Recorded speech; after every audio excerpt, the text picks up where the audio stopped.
all those tests, they said, yeah, you've done okay, you didn't fail, but you know what, you didn't do that great either. You're kind of ranked around 20 or 30, and we only need 10 to 15 people on pilot's course next year, so thanks for trying, I'm really sorry, but we can't give you a spot.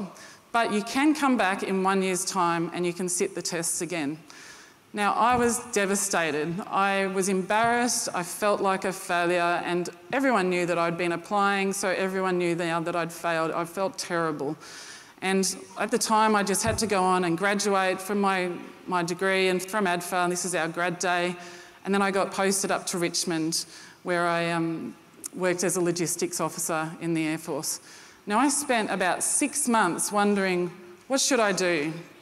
I've been told I can apply again in a year, but you know what? I'm in a comfortable job. I'm feeling pretty comfortable in this. It's not too challenging and it's not too bad.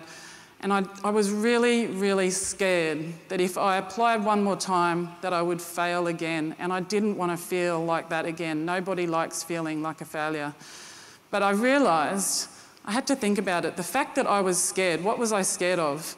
I was scared of something that might not even exist. Being scared of failing is just the silliest thing in the world. And you know what? Not trying to do something because you're scared of failing is just ridiculous. You should always, if you realise you're scared of failing, you should move into that fear and you should absolutely, with determination, go ahead and achieve whatever it is that you're trying to achieve. I also thought, if I don't do this, how will I feel in 5 or 10 or 15 years looking back at my life, or even 50 years, and wondering, what could my life be like? What could it have been like if I had have tried to be a pilot in the Air Force? What would have been different?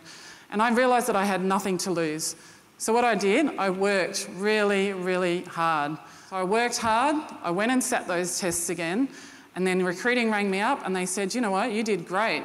You actually topped the class, we want to offer you a spot on the next pilot's course.